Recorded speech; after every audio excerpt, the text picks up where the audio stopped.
A group of Palestinian children from London has handed a petition in to Downing Street this evening calling for a ceasefire in Gaza. The recent conflict has seen bloodshed among both Israelis and Palestinians. The United Nations has previously said Gaza is becoming a graveyard for children. Well, our political reporter Katie Ray has been hearing from some of the children who've taken their concerns to the Prime Minister's front door and sent us this. And just a warning, there is some flash photography coming up. The United Nations General Assembly, which is pivotal to peace operations, has voted overwhelmingly to call for a humanitarian ceasefire in Gaza. And today, families from across the country, including the capital, have come here to Downing Street to hand in a petition to the government to also call for a ceasefire. Thousands of children have signed this petition, which is backed by a group which supports the rights of Palestinians. And this is the second time that this group have tried to call on the government for a ceasefire. They've also signed a letter and given it to Rishi Sunak, but still are yet to hear from him.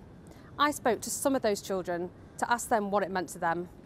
I wrote letters to Rishi Sunak asking him to maybe call for an immediate and permanent ceasefire and to allow for people with British passports to be able to bring their family to the safety of the UK. I just want ceasefire now, actually, because ceasefire will stop in Palestine, so children might have future, and ceasefire will stop it, save some people's lives. After handing in that petition, the children and families headed to the Labour leader Sir Keir Starmer's office to hand in a second letter, which also calls on an immediate ceasefire. Now, of course, Sir Keir Starmer faced a major rebellion in Parliament last month on his stance on the Israel and Gaza war, when 56 Labour MPs voted for an immediate ceasefire. Now, Labour's stance is the same as the government.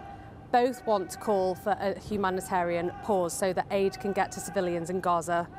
Katie Ray, BBC London. Meanwhile, around 200 students held a vigil at University College London today in memory of a Palestinian writer and poet.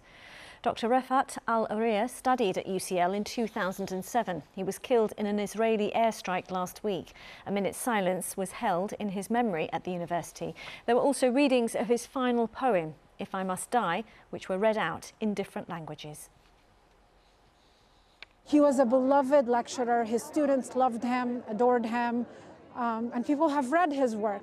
And I think he meant a lot to all of us.